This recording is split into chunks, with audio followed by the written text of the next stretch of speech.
اللہ تعالیٰ نے انسان کو بنایا ہے اور انسان بھولتا بار بار ہے اور خطائیں بھی بار بار کرتا ہے۔ میں ادریس انصاری۔ آج ہم اس ویڈیو میں دیکھیں گے کہ ہم لوگ بار بار گناہ کرتے ہیں اور پھر بار بار توبہ کرتے ہیں۔ ایسا کیوں کرتے ہیں؟ ہم شیطان کے وسوسے میں آ کے کیا کیا کر جاتے ہیں؟ آج اس ویڈیو میں مفتی سلمان اظہری صاحب نے بہت اچھے سے اس کو بتایا ہے، اس کے بارے میں کہ بار بار گناہ کرنا اور بار بار توبہ کرنا کیسا ہے، کس طرح سے کیا جاتا ہے توبہ۔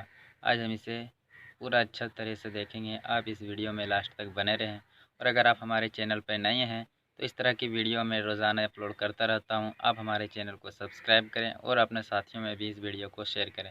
چلیے ویڈیو میں ملتے ہیں۔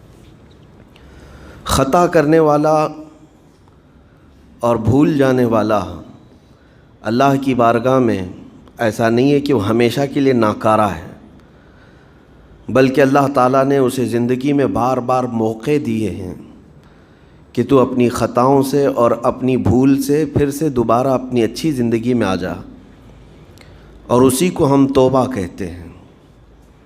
توبہ کا جو آپشن رکھا گیا ہے انسانوں کے لیے، مسلمانوں کے لیے خاص طور پر، بہت ہمت والا ہے دروازہ ہے، بہت ہمت والا دروازہ ہے۔ اور اسی وجہ سے حدیث پاک میں یہ ہے کہ گناہ کرتا ہے بندہ، پھر توبہ کرتا ہے، پھر گناہ کرتا ہے، پھر توبہ کرتا ہے، یہ کرتا رہتا ہے۔ فرشتے اللہ کی بارگاہ میں عرض کرتے ہیں کہ مولا یہ تو بار بار وہی کرتا ہے، پھر توبہ کرتا ہے۔ اگر ہمارے ساتھ کوئی غلطی ایک بار دو بار کر دے، تیسری بار تو ہم اسے چھوڑیں گے بھی نہیں۔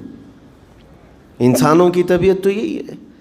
لیکن بندہ جب بار بار ایک خطا کرتا ہے اور پھر توبہ کرتا ہے، پھر خطا پھر توبہ، تو فرشتے جب اللہ کی بارگاہ میں یہ عرض کرتے ہیں کہ یہ مولا یہ ہر بار یہی کرتا ہے، تو جانتے ہیں پروردگار عالم کیا فرماتا ہے؟ ارشاد فرماتا ہے، اے میرے فرشتوں، میرا بندہ مجھے رحمان سمجھتا ہے اس لیے بار بار توبہ کرتا ہے،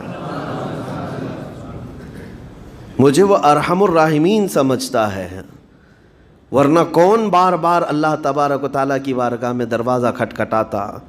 تو رب تبارک و تعالیٰ ارحم الراحمین ہے، یہ تصور ہر مسلمان کے ذہن میں ہے، اس کی وجہ سے وہ کبھی مایوس نہیں ہوتا۔ اور شیطان کا سب سے بڑا حربہ کیا ہے جانتے ہیں آپ؟ سب سے بڑا بہکانے کا اور گمراہ کرنے کا اور ہمیشہ گناہوں میں ملوث رکھنے کا سب سے بڑا آلہ، کہ بندے کو سب سے پہلے نا امید کرتا ہے، اب تیرا کیا ہوگا، تو تو بہت برباد ہو چکا ہے۔ یہ جو خیال شیطان ڈالتا ہے دل میں، اس کے بعد پھر وہ بندہ جری ہو جاتا ہے، اب میرے توبہ سے بھی کچھ ہونے والا نہیں ہے، جو جس طرح زندگی چل رہی چلنے دو، ارے 50 سال ہو گئے اب تک میں یہی کرتا رہا، اب کیا سدھروں۔ یہ جو خیالات ہے یہ شیطان ڈالتا ہے تاکہ اس کی کفر پر موت ہو جائے، تاکہ وہ ہمیشہ گناہوں کی موت مرے۔ نا امیدی جو ڈالتا ہے شیطان، اب میرے ساتھ کچھ ہونا نہیں ہے۔ نہیں میرے عزیزو، رحمت عالم صلی اللہ تعالیٰ علیہ وسلم کی بارگاہ میں کیسے کیسے لوگ آئے اور ارحم الراحمین نے ان کی توبہ قبول کی۔ آپ کو ایک بات میں بتاؤں، سیدنا عمر ابن خطاب رضی اللہ تعالیٰ عنہ کا دور ہے۔ مثنوی شریف میں مولانا روم فرماتے ہیں، جنت البقیع آپ نے سنا ہوگا، قبرستان مدینے کا، مدینے کے قبرستان میں رات کے وقت ایک بوڑھا آدمی 80 سال کا جو بانسری بجاتا تھا اور اسی سے پیسہ کماتا تھا، اس کی بانسری میں بڑی اچھی لے تھی، بڑی سر اچھی تھی، لوگ سنتے تھے اور پیسے دیتے تھے، لیکن بڑھاپے میں جب سانس پھولنے لگ جاتی ہے، ہانپنے لگ جاتا ہے، سانس نہیں ٹھہرتی، تو بانسری کیسے بجتی؟ اس کی لے ٹوٹ جاتی، لہجے بدل جاتے۔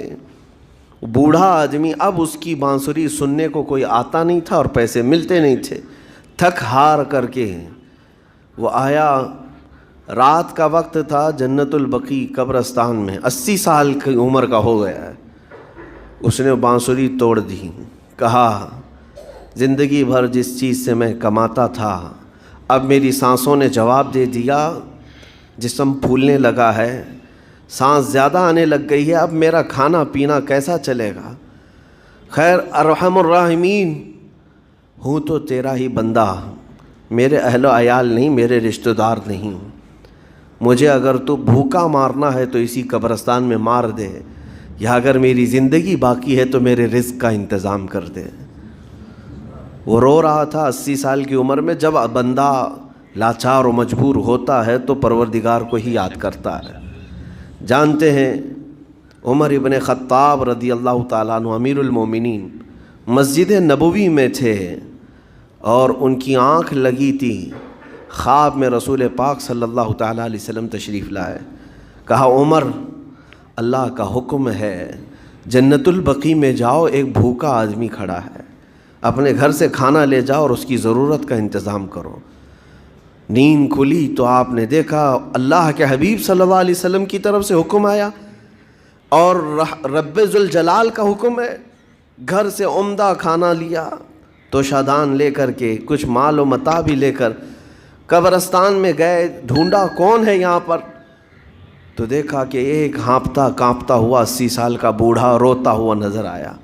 امیر المومنین اپنے ہاتھ میں توشادان لے کر اس کے قریب گئے، کہا تو بھوکا ہے؟ کہا ہاں بھوکا ہوں۔ بیٹھ چل میں تجھے کھلاتا ہوں۔ دسترخوان بچھا کر اسے اپنے ہاتھوں سے کھلایا اور اسے اپنی ضرورت کے مطابق جو ضروریات تھیں اس کی ضرورت کے مطابق وہ ساری چیزیں دی۔ وہ بوڑھا پوچھتا ہے آپ کون ہیں؟ حضرت عمر فاروق نے کہا میں عمر ابن خطاب ہوں۔ وہ ڈر گیا۔ حضرت عمر سے کون نہیں ڈرتا تھا کہ کہیں یہ کھلا پلا کر کے مجھے کوڑے نہ ماریں کہ زندگی بھر بانسری بجانے والا آج پکڑا گیا ہے، ہاں آج مجھے یہ سزا نہ دے دے۔ وہ کانپنے لگا، کہا کہ آپ یہاں کیسے؟ حضرت امیر المومنین کہتے ہیں میں خود نہیں آیا، مجھے اللہ کے رسول نے بھیجا، اور رب تبارک و تعالیٰ کا حکم آیا تھا کہ تو بھوکا ہے اور تو نے رزق مانگا ہے اور مجھے تیرے رزق دے کر کے بھیجا گیا ہے۔ وہ چیخ مار کر کے گر پڑا زمین پر اور رونے لگا، اپنے ہاتھ پھیلا کر کہا سچ فرمایا مولا تو ارحم الراحمین ہے، 80 سال تجھ سے دور بھاگتا رہا، ایک بار کیا تجھے میں نے پکارا، تو نے وقت کی امیر المومنین کو کھانا دے کر بھیج دیا۔ اللہ رب العزت کی بارگاہ میں نا امیدی اور مایوسی جو شیطان لاتا ہے اس سے بندے بھٹک جاتے ہیں، بہک جاتے ہیں، انہیں توبہ کی توفیق بھی نہیں ملتی۔ اسی لیے میرا مولا فرماتا انا عند ظن عبدی بی، رب تعالیٰ فرماتا میرا بندہ میرے بارے میں جیسا گمان کرتا ہے میں اس کے ساتھ ویسا سلوک کرتا ہوں۔ تم کیا گمان کرتے ہو؟ وہ سخت پکڑ کرے گا، ابھی مار ڈالے گا۔ وہ غفار ہے، قہار ہے، جبار ہے، لیکن ساتھ میں وہ ستار بھی ہے، وہ رحمان بھی ہے، رحیم بھی ہے۔ اگر رب تبارک و تعالیٰ ہر چیز پر پکڑ کرتا تو ہمارا تو جینا ہی نہیں تھا، یہاں پر اتنے گناہ ہو چکے۔ اور وہ رب تعالیٰ فرماتا وسعت رحمتی کل شیء، میری رحمت نے ہر چیز کو گھیر رکھا ہے۔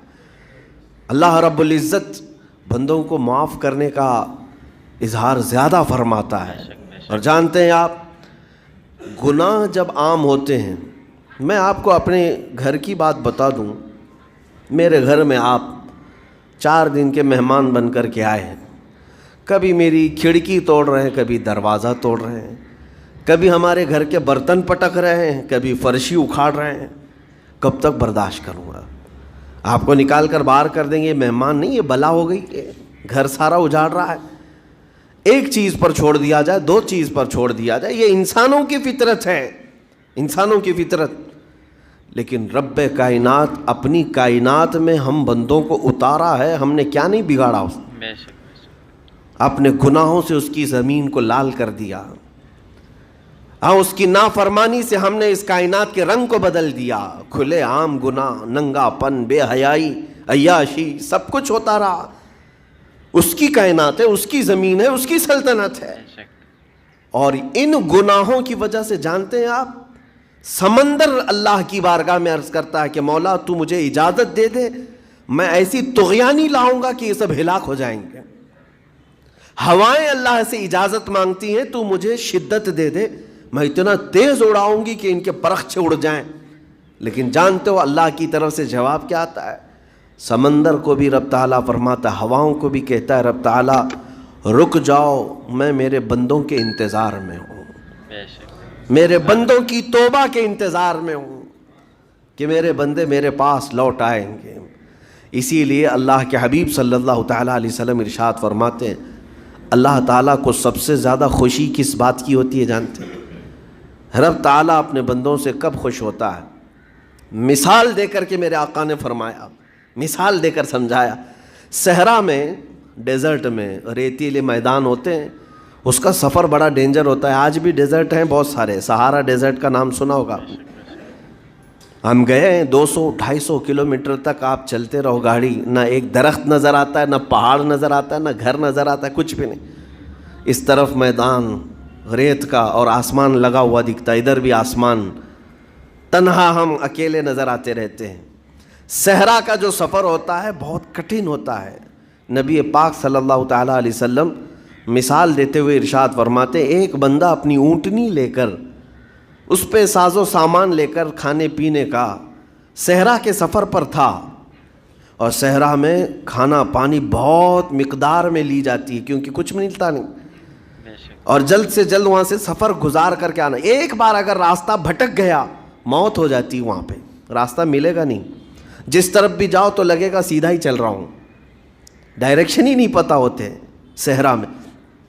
حضور پاک صلی اللہ علیہ وسلم فرماتے ہیں ایک بندہ صحرا کے سفر میں اپنی اونٹنی کے ساتھ ساز و سامان لے کر سفر پر تھا، بیچ راستے میں اسے نیند آئی، سویا، سو کر کے اٹھا تو دیکھا اس کی اونٹنی ساز و سامان کے ساتھ غائب ہے، صحرا میں، بیچ صحرا میں۔ اب جو سواری تھی وہ غائب ہے، کھانا پانی تھا وہ غائب ہے، کچھ نہیں ہے ساتھ میں۔ گھبرا گیا، پریشان ہوا، اپنی اونٹنی کو ڈھونڈتا ڈھونڈتا تھک گیا، کبھی ادھر کبھی ادھر، کبھی ادھر کبھی ادھر، ہر جگہ کہیں کوئی نشان نظر نہ آئے۔ اور جب سواری نہیں ہے تو اب کئی 100 کلومیٹر کا بغیر کھانے پینے کے کیسے سفر کرتا؟ تھک ہار کر کے دوسرا دن ہو کہ تیسرا دن ہو، ایک جگہ وہ بندہ سو گیا، پھر سے سو گیا، اب راستہ بھی نہیں ملتا، سویا تو نیند سے اٹھا جب تو دیکھا اس کی اونٹنی بھی موجود ہے، اس کا ساز و سامان بھی ہے۔ یہ مثال ہے، یہ مثال ہے۔ میرے آقا صلی اللہ علیہ وسلم صحابہ سے اب پوچھتے ہیں اے میرے صحابہ بتاؤ اس بندے کو جو صحرا میں گمشدہ اونٹنی جس کی مل جائے اسے خوشی کتنی ہوگی؟ صحابہ کہتے ہیں یا رسول اللہ اس کی تو جان میں جان آ گئی ہوگی، کیونکہ وہ جانتے تھے صحرا کا سفر کیا ہوتا ہے۔ کہا سب سے زیادہ اسے خوشی ہوگی کہ اس کا کھویا ہوا سامان مل گیا، کھوئی ہوئی سواری مل گئی۔ میرے آقا صلی اللہ علیہ وسلم فرماتے ہیں گمشدہ اونٹنی کے ملنے پر جیسے اس مسافر کو خوشی ہوئی، اس سے کئی زیادہ بڑھ کر کے رب تعالیٰ کو اس وقت خوشی ہوتی ہے جب ایک گنہگار بندہ واپس توبہ کر کے اس کی بارگاہ میں آتا ہے۔ رب تعالیٰ کی بارگاہ میں جب بندہ پلٹ کر کے آتا ہے، رب تعالیٰ فرشتوں پر اس بندے کو دکھا کر رشک کرتا ہے، ارشاد فرماتا ہے میرا بندہ میرے پاس آ گیا، میرا بندہ میرے پاس آ گیا ہے۔